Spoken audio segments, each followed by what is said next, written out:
저는 뷔페에 가면 항상 쌀국수가 있는지 살핍니다.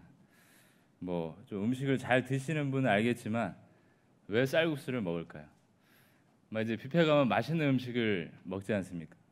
그러면 중간에 좀 따뜻한 국물을 좀 넣어줘야지 더 많은 음식을 먹을 수 있기 때문입니다. 그런데 언젠가 한번 제가 이제 자주 가는 이 뷔페에 쌀국수를 좀 먹으려고 갔더니 사람이 아니라 기계가 이렇게 쌀국수를 받고 있었습니다. 이 로봇팔이 제가 이제 재료를 담아서 딱 내면 이제 그 그릇으로 뭐 면도 삶고 육수도 마지막에 부어서 저에게 주는데 참 신기한 그런 모습을 또 경험을 했습니다. 뭐 이 AI의 발전과 더불어서 또 우리에게 참 실제적으로 다가오는 것이 하나 있죠. 바로 챗 GPT라는 AI 인공지능 프로그램입니다. 이 프로그램에 사람들이 열광하는 것은 무슨 질문에든지 답을 다 한다는 겁니다. 그것도 아주 전문적이고 자세하게. 그래서 사람들은 이 프로그램을 두고 지금 이 세계가 열광하고 있는 것입니다. 한 성도님의 우려 섞인 이야기였는데 이제 목사님들 설교 쓸 때 AI를 쓰면 되시겠네요 라고 하시는 겁니다. 그처럼 가까운 미래 인간은 앞으로의 일들을 이끌어갈 산업이 AI임을 말하고 있습니다. 하지만 반대로 이를 우려하는 목소리도 적지 않은데요. 로봇이 사람의 자리를 대체하고 인공지능이 사람의 지능보다 더 발달하게 되면 언젠가 이 AI에게 멸망을 당하는 대종말의 시기를 맞이할 것이라는 예측입니다. 하지만 우리는 알기를 지구상 인류의 대종말이 인간의 미비한 발전이나 그들의 실수 따위로 오는 것이 아님을 오늘 본문에서 다시 한번 확인하게 됩니다. 인간의 대종말은 인간의 죄악된 모습에서 야기된 것으로 하나님께서 그 모든 것을 노아의 심판, 노아의 홍수로 심판하셨음을 우리는 믿음으로 알고 있습니다. 하지만 오늘 이 대홍수 속에서 살아남은 자들이 있는데 그들은 노아와 그 가족 그리고 방주에 탄 모든 짐승들과 가축들이라고 하였습니다.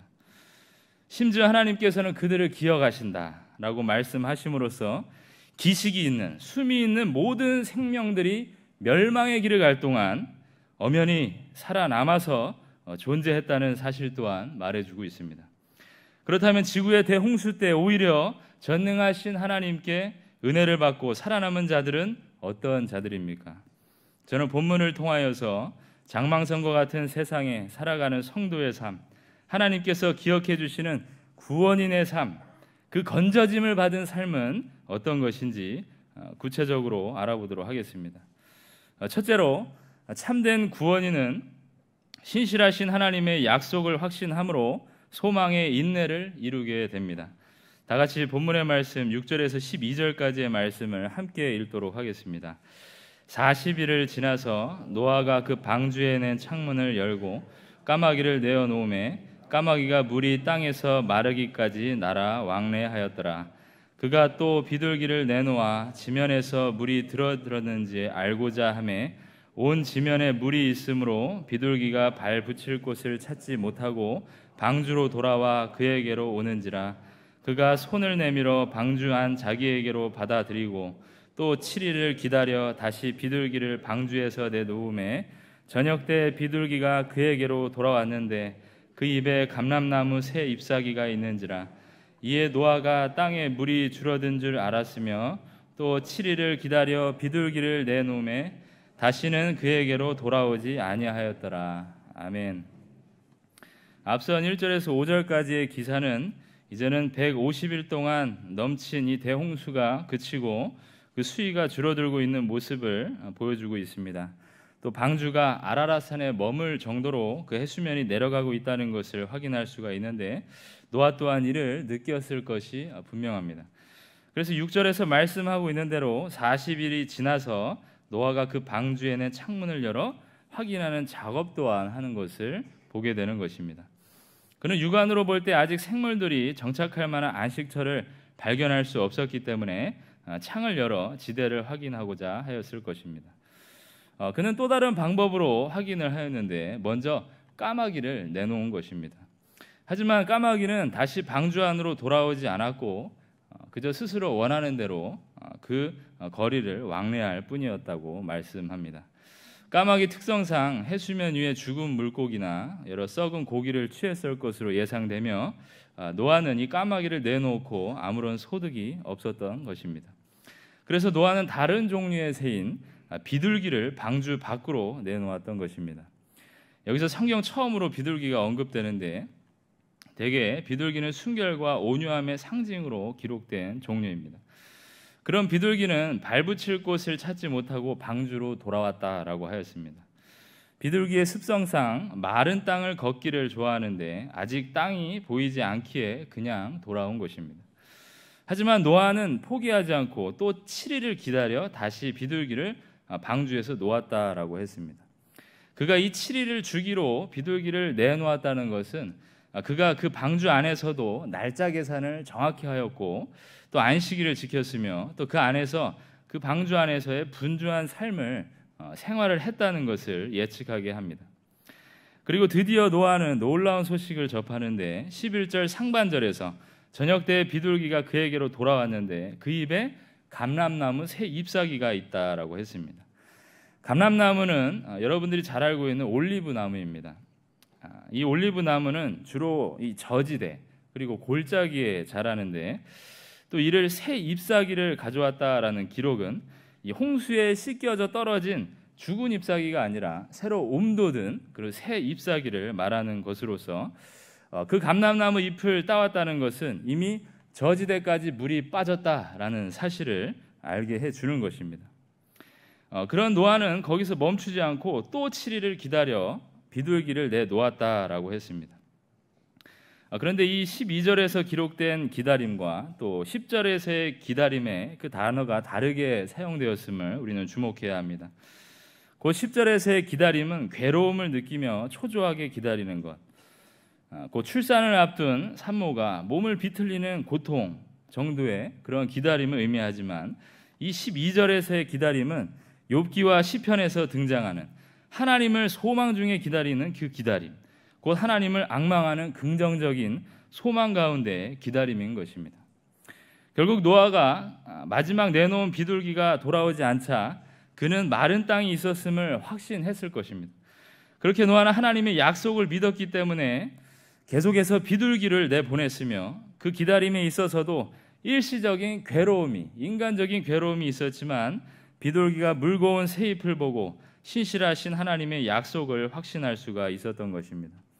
그처럼 모든 것이 심판을 받아 죽어버린 죽음의 땅에서 노아는 홍수를 일으키신 하나님이 반드시 이 홍수도 끝낼 것이다 라는 확신과 그 진정한 소망 가운데서 방주 안의 시간을 인내할 수가 있었던 것입니다.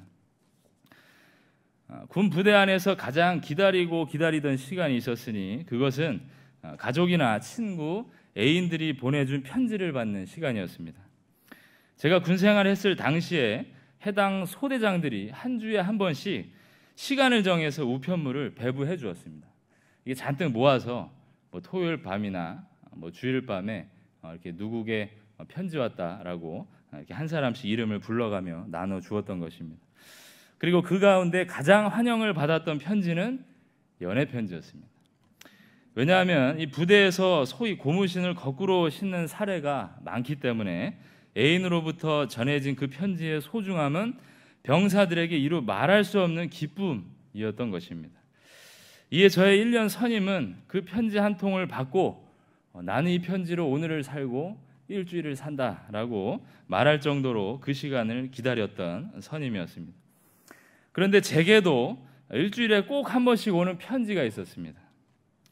얼추 예상이 되시겠지만 그 편지는 경향교회, 그것도 샬롬 대학부에서 보내주시는 왕도였습니다.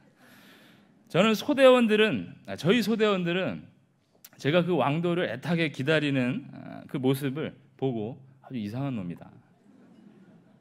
연애 편지, 가족, 친구 이런 편지가 아니고 야 왕도를 교회 주보를 좋아한다라는 그런 생각을 하면서 저를 많이 힘들게 했습니다. 근데 저는 그 왕도를 받는 것이야말로 그 군 생활을 버틸 수 있는 유일한 힘이었습니다. 왜냐하면 그 안에는 구원인을 향한 생명의 말씀이 기록되어 있고 하나님의 약속의 말씀이 기록되어 있기 때문입니다.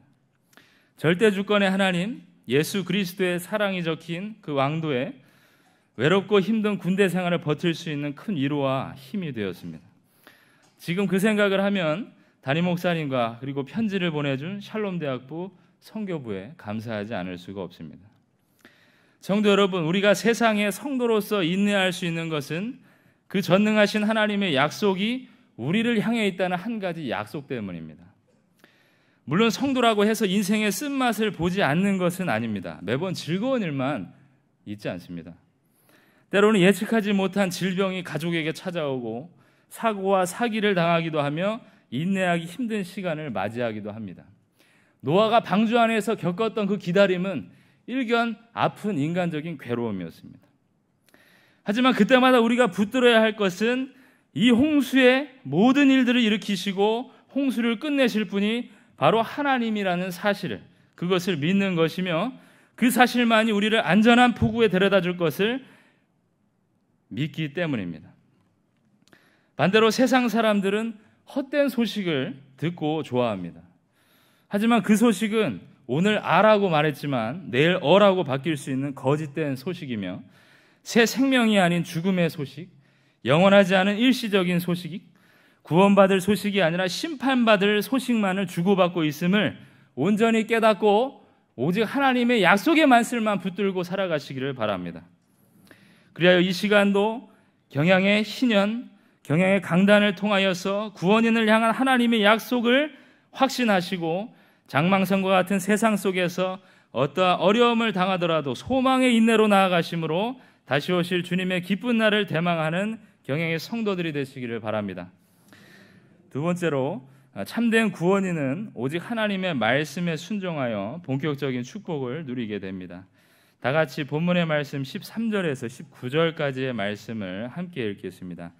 601년 첫째 달 곧 그 달 초 하룻날에 땅 위에서 물이 거친지라. 노아가 방주 뚜껑을 제치고 본즉 지면에서 물이 거쳤더니 둘째 달 21날에 땅이 말랐더라.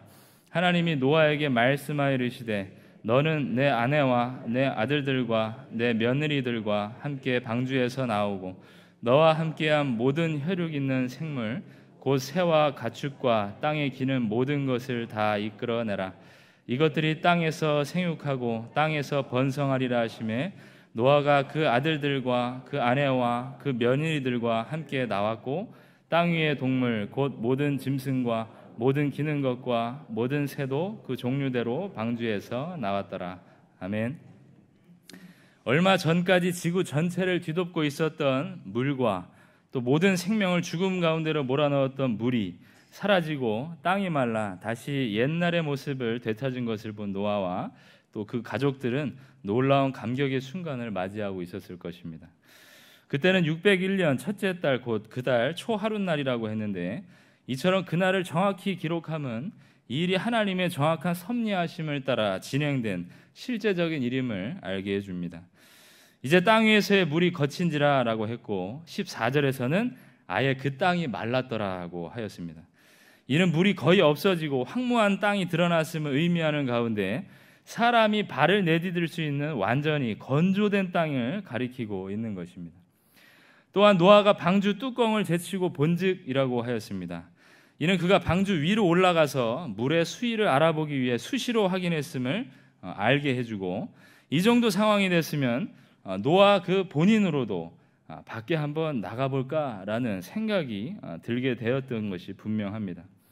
왜냐하면 내린 비로 인하여서 150일 동안 물이 차오르고 또 150일 정도의 시간이 걸려 물이 줄어들었다면 노아와 가족들, 그 짐승들은 장장 1년 가까이를 배에서 생활한 셈인데 그 정도면 노아뿐만 아니라 그 가족들도 마른 땅을 밟아보고 싶은 마음이 굴뚝같이 일어났을 것이기 때문입니다. 그럼에도 불구하고 그는 방주 뚜껑을 열고 땅이 땅에 물이 거치는 것까지 직접 눈으로 확인을 했지만 방주에서 나오는 결정적인 행동은 하나님의 때를 기다리는 모습을 보여주었습니다. 그것은 그의 생명뿐만 아니라 자신의 가족과 방주에 탄 모든 피조물들의 생명을 주님이 주관하고 계심을 믿고 있었기 때문입니다. 그는 자신의 판단에 따르지 않고 자신의 생명과 모든 것들을 하나님의 판단에 맡겼던 그러한 노아였습니다. 이에 하나님은 너는 내 아내와 내 아들들과 내 며느리들과 함께 방주에서 나오고라고 말씀하셨습니다. 그렇게 노아가 움직였을 때는 하나님의 명령이 떨어진 후였습니다. 사실 그는 방주를 만드는 일도 하나님의 명령을 따라서 하였고 방주에 들어가는 것도 하나님의 명령을 따랐으며 이제 방주에 나오는 것도 하나님의 명령을 기다려야 함을 너무나도 잘 알고 있었던 자였습니다. 물론 방주 안에서 인간적인 인내의 시간이 필요했지만 하나님을 신뢰함, 그 중심에 누가 계시는지를 명확하게 알게 해주는 이 노아의 믿음은 그를 순종의 사람으로 만들었습니다. 그렇게 나오고라는 명령과 함께 그에게 축복도 있었는데 하나님은 새와 가축과 땅에 기는 모든 것들도 다 이끌어내고 이것들이 땅에서 생육하고 땅에서 번성하리라는 본격적인 축복을 그들에게 허락해 주셨던 것입니다. 그 하나님의 명령을 순종하는 자들에게는 축복이 있고 불순종할 때는 멸망이 있음을 노아는 이 홍수 심판을 통해서 명확히 깨달았습니다. 그래서 그는 하나님이 명령하실 때까지 자신이 할 수 있는 일들을 감당했으며 1년 전 방주에 승선한 모든 짐승이 단 한 마리의 죽음도 없이 종류대로 그 하나님의 보호하심을 받았다는 사실과 생명을 주시며 창대케 하시려는 하나님의 사랑을 전심으로 깨달았던 것입니다. 그처럼 노아는 어느 무엇보다 하나님의 명령만을 순종할 것을 아는 자였으며 또한 그 순종만이 자신의 가족과 모든 피조물들이 하나님의 보호하심과 번성의 복을 받는 일임을 확신하면서 인간의 생각과 판단이 아닌 하나님의 말씀을 듣고 행하는 순종의 삶을 행했던 것입니다. 지금 경양교회는 여전히 희년의 축복 가운데 거하고 있습니다. 5년 전 담임 목사님을 통해 희년 비전이 선포되고 시작된 개척교회 운동이 비로소 또 지금 하나님의 뜻 가운데 이루어지고 있기 때문입니다. 이르에 7월 한 달은 서부 경양교회 홍보 영상이 광고 뒤에 따라왔음을 여러분들도 잘 아실 것입니다. 아름다운 교회의 모습과 구체적인 비전 그리고 인터뷰에 이르기까지 매주 기대하고 보는 것은 저와 여러분들 마찬가지일 것입니다. 그런데 제 개인적인 기억에 남는 영상이 있다면 바로 장로님들의 인터뷰가 그렇습니다. 왜냐하면 그 세 분 장로님들의 인터뷰 속에는 하나님께로 결단하고 결심하고 서원한 담대한 의지가 녹아났기 때문입니다. 아무리 경양의 장로님들일지라도 그 순종에 이르기까지는 사실 쉽지 않은 일들이 분명히 있었을 것입니다. 하지만 하나님께서 들어가라 할 때 들어가고 방주에서 인내하라 할 때 인내하며 이제는 나와라 할 때 순종하는 사람들에게 반드시 하나님의 축복이 있을 것을 확신합니다. 내 때가 아니라 하나님이 열어주신 때에 순종한 사람들, 하나님께서 기억하시는 구원인은 그 순종의 사람들이며 그 순종의 사람은 반드시 하나님께서 부어주시는 축복을 누리는 자들이 분명합니다. 하나님께서는 노아의 방주에 탑승한 그의 가족과 모든 피조물들까지 어느 한 부류도 잃지 않으시고 끝까지 지켜 보호하여 주시며 그들로 하여금 생육과 번성의 본격적인 축복의 때를 맞이하게 하셨습니다. 그처럼 경양방주에 승선하여서 순종했던 자들이 받은 축복이 이 강서의 한 축을 이루었다면 서부 경양방주에 승선하고자 순종한 자들에게도 하나님께로부터 동일한 축복을 받을 것들 확신하시며 검단에 세워진 서부 경양방주에 순종하는 자들이 많이 탑승하여 부흥되는 축복이 있기를 바랍니다. 성도 여러분, 요즘 제 딸이 아주 귀여운 짓을 잘하는데 그 중에 하나가 그 딸이 빨리 포기하는 겁니다. 딸을 데리고 마트나 병원에 가면 자신이 TV에서 보았던 그 캐릭터를 봅니다. 그래서 뭐 아기상어 이렇게 표시를 하고 또 뽀로로는 이제 또 발음은 잘 안 되지만 뽀로로라고 이렇게 얘기를 합니다. 근데 이제 그 상품들을 보고 이제 전력 질주를 해서 가는 겁니다. 돈은 지불하지 않고 그냥 들고 나가려는 심산이죠. 하지만 그때 이거 지금 가지고 나가면 안 돼. 다음에 사줄게 라고 말을 했을 때 그 딸이 그걸 빨리 포기했을 때 제 마음이 얼마나 따뜻하고 편안해지는지 모르겠습니다. 여러분, 제가 이 말씀을 드리는 이유는 하나님께서도 그처럼 여러분들의 욕구를 죽이고 여러분들의 생각과 여러분들의 판단이 아닌 하나님의 말씀에 순종했을 때 얼마나 기뻐하실지를 생각해 보시라는 말씀입니다. 그 하나님께서는 그 순종한 자에게 진정한 축복의 길을, 본격적인 축복의 때를 주실 것입니다. 여러분들, 그 아름다운 순종의 축복으로 응답하시는 하나님을 온전히 누리시기를 바랍니다. 그리하여 경향강단을 통해서 선포되는 하나님의 말씀에 늘 순종의 걸음으로 나아가시고 우리의 기대보다 더 큰 것을 예비해 주시는 하나님, 그 놀라우신 하나님의 은혜를 경향의 신년에도 넉넉히 받아 누리시는 우리 성도님들 되시길 바랍니다. 셋째로, 참된 구원인은 인생의 우선순위를 아는 자들로서 하나님께서 받으시는 예배자의 삶을 살아가게 됩니다. 다 같이 본문의 말씀 20절에서 21절 상반절까지 아카미라까지 함께 읽겠습니다. 노아가 여호와께 제단을 쌓고 모든 정결한 짐승과 모든 정결한 새 중에서 제물을 취하여 번제로 제단에 드렸더니 여호와께서 그 향기를 받으시고 그 중심에 이르시되 내가 다시는 사람으로 말미암아 땅을 저주하지 아니하리니 이는 사람의 마음이 계획하는 바가 어려서부터 악함이라. 아멘.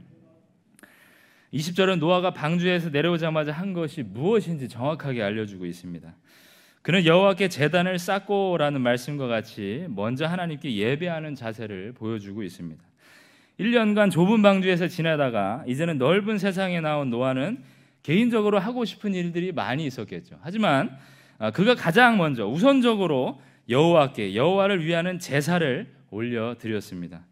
홍수의 심판으로 하늘과 땅에 숨쉬는 모든 것이 죽었음에도 불구하고 자신과 방주에 탄 짐승을 구해주신 그 신실하신 하나님을 의지한 노아는 먼저 하나님께 엎드렸던 것입니다.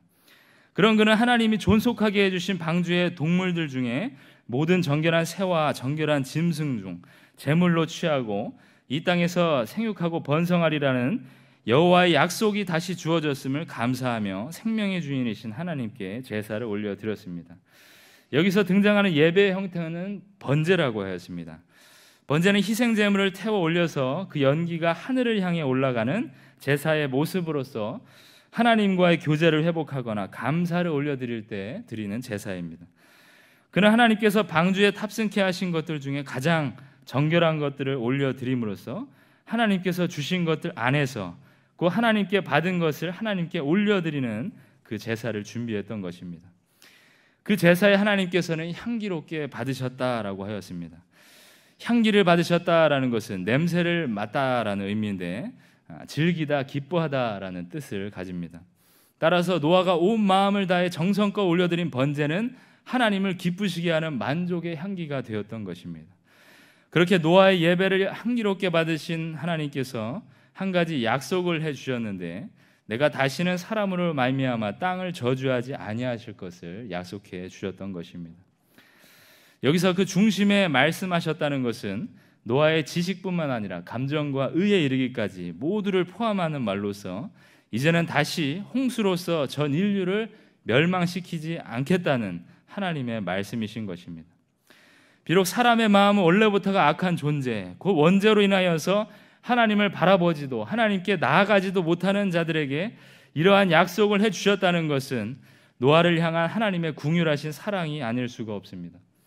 그처럼 노아는 방주에서의 삶과 방주 밖에서의 삶을 온전히 인도해 주실 전능하신 하나님께 우선적으로 감사 예배를 드림으로써 새로이 허락된 땅에서도 하나님을 만나고 하나님의 사랑을 입는 예배자로서의 삶을 이어갔던 것입니다. 저는 신학교 2학년 때 유럽으로 종교개혁 탐사를 갔었습니다. 체코, 독일, 프랑스, 스위스, 로마 등 종교개혁의 뿌리라고 할 수 있는 지역들을 두루두루 살폈습니다. 하지만 그곳은 지금 현재 그저 유적지 혹은 관광지로서의 역할만 할 뿐입니다. 물론 실제로 500년 전 찌빙글리와 루터와 칼빈, 종교개혁의 후예들은 그 땅을 중심으로 종교개혁을 펼쳐갔던 것이 사실이지만 그곳에는 지금 예배하는 자가 너무나 적습니다. 저는 그곳에서 예배하는 교회를 찾는다는 것이 정말 어려운 일이라는 사실을 다시 한번 깨닫게 됐습니다. 교회라고 하는 곳에는 머리가 휘어진 할머니들 몇 분만 앉아 계셨고 더 이상 영광의 찬양이 흘러나오지 않는 교회는 점차적으로 공허함만 느껴질 정도의 차가운 느낌만 받았습니다. 심지어 미국의 한 교단은 영국이라는 나라를 선교지로 다시 설정하고 선교사를 파송하는 일을 진행한다는 기사도 보았습니다. 저는 마음 한편으로 우리나라 교회들도 훗날 이러한 모습으로 바뀌는 것이 아닌가 조심스러운 예측을 해봅니다. 인구 감소로 인한 영향은 수년, 수십 년 후에는 반드시 올 것이고 예배자가 없어서 교회를 문을 닫아야 하며 더 이상 운영되지 않는 교회는 술집과 도서관과 또 지금 영국에서 유럽에서 이루어지고 있는 것처럼 이슬람 사원으로 또 스트릿바로 변하는 상황을 우리는 과연 상상해야 합니까? 유럽의 교회들도 약 500년 전 이러한 생각은 전혀 하지 못했을 것입니다. 하지만 진정한 예배자, 하나님을 경외하는 자가 없다면 우리나라도 이런 사태를 막을 수가 없습니다. 지난 주일 낮 예배와 밤 예배 때 담임 목사님은 추가적인 광고의 말씀을 하셨습니다. 그것은 SFC 운동원들로 하여금 학위 수양에 참석해달라는 권면이었습니다. 하지만 저는 염려보다는 확신이 있었는데 누구보다 제가 잘 알고 있는 SFC는 부모가 가지 말라고 해도 갈 친구들입니다.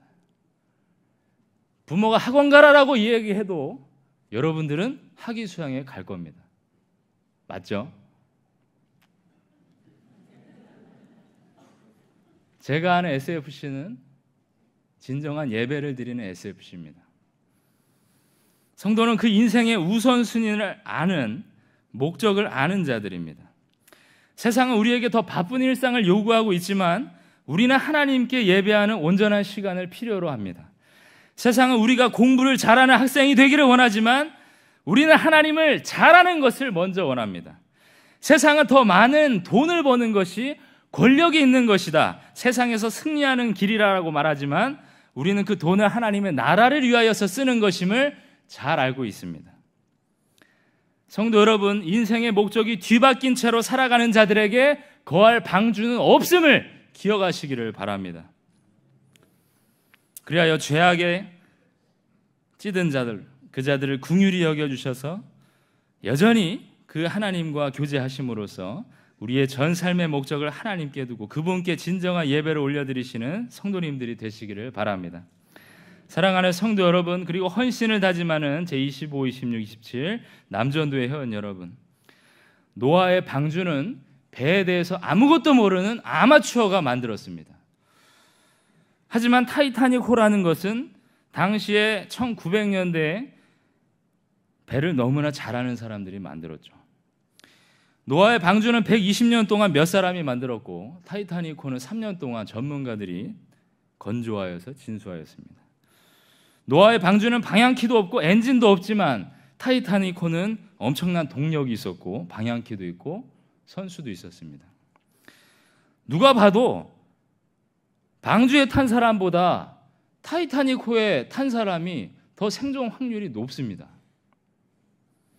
하지만 자타가 공인하는 그 타이타닉호, 침몰하지 않을 것이라는 배는 침몰했고 세상 사람들이 미련한 짓이라고 손가락질했던 노아의 방주는 지금까지 침몰하지 않았습니다. 왜냐하면 그 배의 주인이 전능하신 하나님이시기 때문입니다. 오직 하나님께서 함께 하실 때 그 배는 어느 배보다 평안하며 안전하며 구원의 방주가 되는 것입니다. 비록 우리의 인생이 때로는 아무런 나아갈 길이 보지 않더라도 주님이 우리와 함께 하신다는 사실을 굳게 믿으시고 아직 이 땅 가운데 심음과 거둠, 추위와 더위, 겨울과 여름 해와 달이 뒤바뀌는 시간이 존재할 때마다 하나님의 약속을 떠올려 보시며 예배자의 삶을 온전히 살아가시기를, 그 구원인의 삶을 영위하시기를 바랍니다.